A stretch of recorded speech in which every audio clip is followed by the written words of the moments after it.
اسلام زندہ باد، اسلام زندہ باد، اسلام زندہ باد۔ پرسوں یہ حدیث میں نے پڑھی ابن ماجہ میں کہ ملک الموت کہتا ہے ایتھا النفس الخبیثہ کانت فی الجسد الخبیث، اے خبیث روح جو خبیث جسم میں تھی، اخرجی باہر آؤ۔ اب وہ واپس تو ہو نہیں سکتا، اپنے آپ کو روک تو سکتا نہیں، تو وہ حیران پریشان خوف زدہ، تو اس کے جواب میں اس کو ملک الموت کہتا ابشری ابشری بحمیم وغساق وآخر من شکلہ ازواج، تیار ہو جا خوفناک عذاب کے لیے اور کھولتے پانیوں کے لیے، کانٹے دار جھاڑیوں کے لیے اور بے شمار عذاب کی شکلوں کے لیے۔ تو اس کی روح کو جب کھینچتے ہیں تو رگ رگ سے وہ کٹ کٹ کے نکلتی ہے، تو سارا وجود زیر و زبر ہوتا ہے، سکرات کا درد ساری دنیا کے دردوں پر حاوی ہے۔ جب اس کی روح نکلتی ہے اور اس کو لے کر آسمان پر چلتے ہیں تو دروازے پر پہنچتے ہیں تو اندر سے فرشتے پوچھتے ہیں کون ہے؟ کہتے ہیں فلاں فلاں کا بیٹا ہے۔ کا نفس خبیثہ فی الجسد الخبیث، یہ تو وہی بدماش ہے جو بدماش جسم میں تھا، یہ وہ بدبخت روح ہے جو بدبخت جسم میں تھی، اس کے لیے آسمان کے دروازے نہیں کھول سکتے، اسے واپس کر دیا جائے۔ تو آسمان کے دروازے لا تفتح لهم ابواب السماء ولا يدخلون الجنة حتى يلج الجمل في سم الخياط، کہ ان کے لیے آسمان کے دروازے نہیں کھلیں گے اور ان کے لیے جنت کے دروازے نہیں کھلیں گے، پھر یہ وہاں سے نیچے گرائے جاتے ہیں جو اللہ کا قید خانہ ہے سجین۔ وما ادراک ما سجین کتاب مرقوم، وہ تمہیں خبر نہیں کہ وہ کیا خوفناک قید خانہ ہے جو اللہ تعالیٰ نے بنایا ہے، اسے وہاں دھکیل دیا جاتا ہے۔ پھر قیامت تک اس کے لیے انتظار کی گھڑیاں ہیں اور عذاب کی شدت ہے۔ اور جب کوئی نیک آدمی اللہ تعالیٰ کے دربار میں جانے کا اس کا وقت آتا ہے تو اللہ تبارک و تعالیٰ فرماتے ہیں ان الذین قالوا ربنا اللہ ثم استقاموا تتنزل علیہم الملائکۃ الا تخافوا ولا تحزنوا وابشروا بالجنۃ التي کنتم توعدون نحن اولیاؤکم فی الحیاۃ الدنیا وفی الآخرہ ولکم فیہا ما تشتہی انفسکم ولکم فیہا ما تدعون نزل من غفور الرحیم۔ جب کوئی نیک مرد عورت کے جانے کا وقت آتا ہے تو اس کے لیے بھی فرشتے آتے ہیں اور آ کر اس کو خوشخبری دیتے ہیں اور آ کر اس کو تسلی دیتے ہیں کہ آپ غم نہ کریں، پیچھے والے بھی آپ کو مل جائیں گے، آپ خوف نہ کریں، آگے ساری منزلیں آپ کے لیے آسان ہیں، آپ کے لیے جنت بھی تیار ہے، رب بھی مہربان ہے۔ اور حدیث پاک میں آتا ہے کہ ملک الموت اور 4 فرشتے آتے ہیں، وہ 4 فرشتے اس کو سہلاتے ہیں، دباتے ہیں کہ موت کا درد اسے محسوس نہ ہو۔ اور ملک الموت فرماتے ہیں ایتھا النفس الحمیدہ کانت فی الجسد الحمید اخرجی، اے نیک روح جو نیک جسم میں تھی باہر آؤ۔ کیا کرو؟ وابشری بروح وریحان ورب راض عنک غیر غضبان، آپ کو بشارت ہو آپ کے لیے جنت تیار ہو چکی ہے اور وہاں کی ساری نعمتیں آپ کے لیے میسر ہو چکی ہیں اور اللہ آپ پہ راضی ہو چکا ہے اور اللہ آپ پہ خوش ہو چکا ہے۔ اس پر اس کی روح کو نکالا جاتا ہے، پھر سارے فرشتے اس کو استقبال کے ساتھ جب آسمان پر لے جاتے ہیں تو اندر سے پوچھتے ہیں کون ہے؟ کہ فلاں فلاں کا بیٹا، فلاں فلاں کی بیٹی۔ کہتے ہیں نفس حمیدہ فی جسد حمید، یہ تو نیک روح تھی جو نیک جسم میں تھی، مرحبا بہی، اس کو ہم سب استقبال کس کا کرتے ہیں۔ اور ایک دم آسمان کے دروازے کھلتے ہیں، پھر وہ پہلا دوسرا تیسرا چوتھا سارے آسمان پار کرتا ہوا اللہ پاک کے عرش کے نیچے کے جا کر، مرد ہے یا عورت، وہاں جا کر سجدے میں سر رکھتا ہے اور اللہ تعالیٰ فرماتے ہیں ہاں اس نے ہمیں خوش کیا، ہم اسے خوش کریں گے، اور اس کو عافیت کے ساتھ وہاں آسمان میں، پہلے آسمان سے لے کر اللہ کے عرش تک یہ سب ویٹنگ روم بنے ہوئے جہاں اللہ اپنے اپنے درجات کے مطابق جنت والوں کو ٹھہراتا ہے، اور وہ انتظار گاہ ہے اور وقت ختم ہو جاتا ہے، لہذا انتظار کی جو تکلیف ہے وہ بھی ختم ہو جاتی ہے۔ وقت ختم تو انتظار کا احساس ختم اور ٹائم کے گزرنے کا احساس ختم، تو جیسے اصحاب کہف کو اللہ نے غار میں داخل کر کے تو غار کے اندر سے وقت کو نکال کے باہر پھینک دیا. باہر 300 سال گزرے، اندر آدھا ہی دن گزرا تھا. وہ جب اٹھے ہیں تو وہ 25 برس کا نوجوان 350 سال کا ہو کے نہیں اٹھا، وہ 25 سال کی عمر میں اٹھا ہے. نہ ناخن بڑا ہے، نہ مونچھیں بڑی ہیں، نہ ان کی داڑیاں لمبی ہوئی ہیں، چونکہ تو زندہ تھے، مر نہیں گئے تھے. تو زندہ کے تو بال بھی بڑھتے ہیں، ناخن بھی بڑھتے ہیں، لیکن وہ اس طرح اٹھے کہ 300 برس گزر گئے اور 25 برس کا نوجوان 25 سال کی عمر میں اٹھا ہے، 20 برس کا 20 برس کی عمر میں اٹھا ہے. اور وہ کہنے لگے کم لبثنا، بھائی کتنا ٹھہرے ہیں؟ کہ یومن او بعض یومن، لگتا ہے کوئی دن آدھا دن ٹھہرے ہیں. وہ صحیح کہہ رہے تھے. باہر اللہ تعالیٰ نے وقت کی گھڑی کو چلائے رکھا اور اندر غار میں اس کو سوئچ آف کر دیا، نکال دے. یہاں وقت کو داخل نہیں ہونے دیا. تو وقت کے گزرنے سے جو بھی اثرات مرتب ہوتے ہیں وہ ان پر مرتب نہیں ہوئے. تو وہ 20 آدھے دن کے بعد اٹھے ہیں. باہر 300 سال، اندر آدھا دن. یہی کچھ اللہ تبارک و تعالیٰ برزخ میں کر دیتا ہے، وقت کو ختم کر دیتا ہے، گزرنے کا احساس نہیں ہوتا ہے. تو اس طرح میرے عزیزو، یہ 2 موتیں ہر انسان دیکھتا ہے. یا وہ جنت کے فرشتوں کا استقبال دیکھتا ہے یا جہنم کے فرشتوں کی مار اور پٹائی کو سہتا ہے.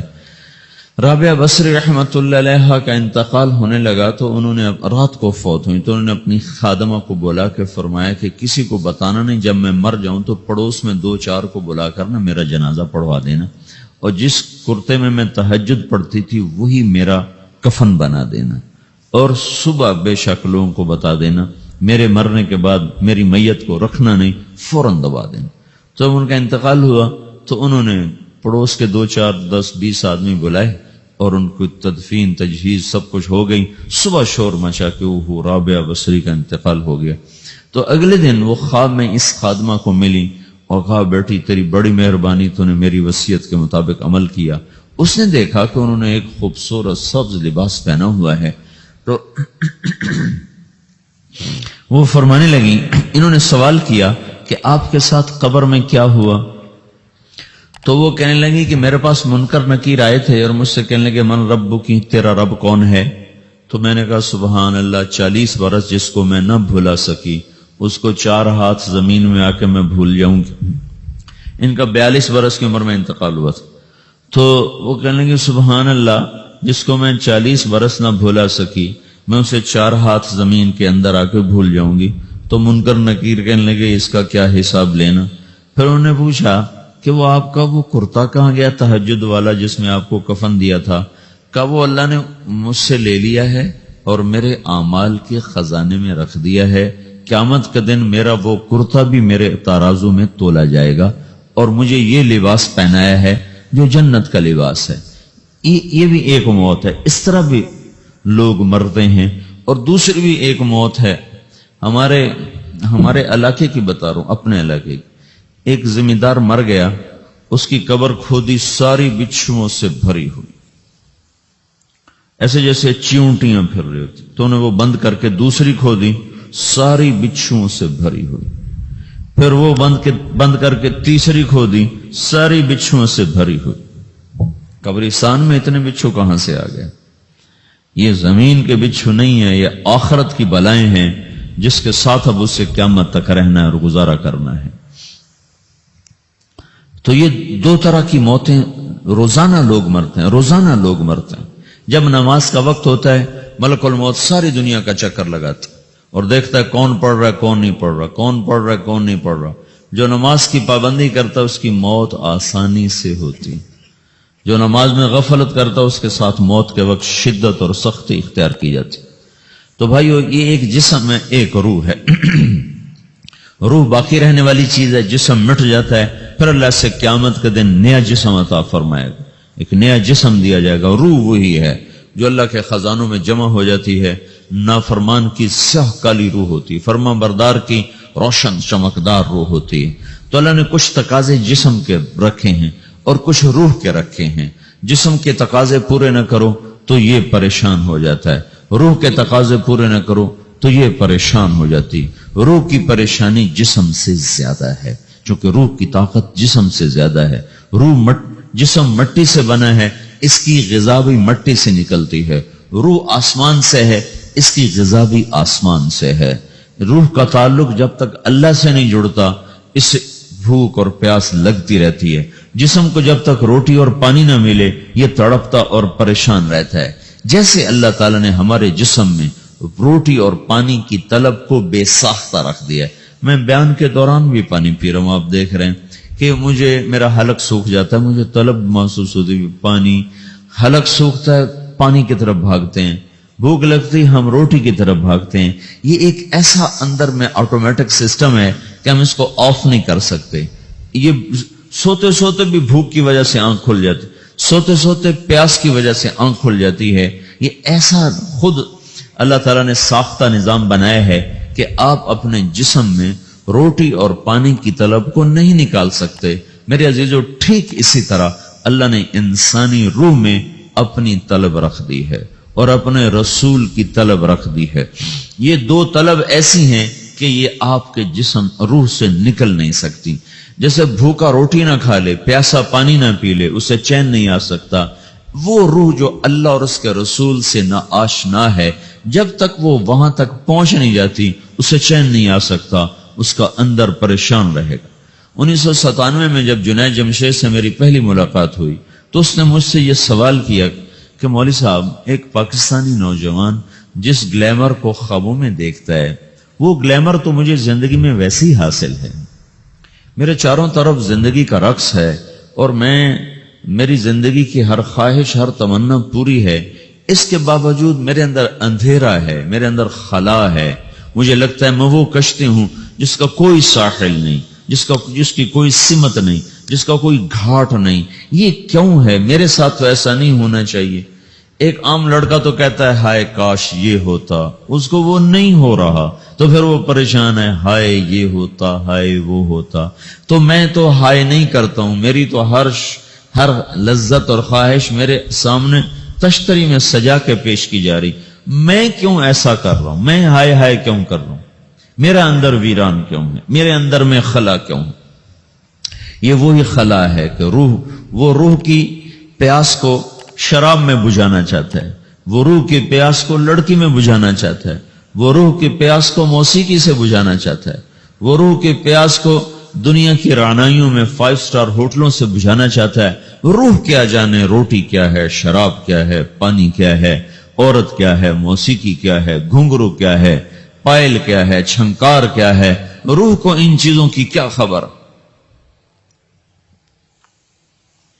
امریکہ میں ہماری ایک جماعت تھی تو 4 لڑکے 2 لڑکیاں، 4 لڑکیاں 2 لڑکے مسلمان ہوئے۔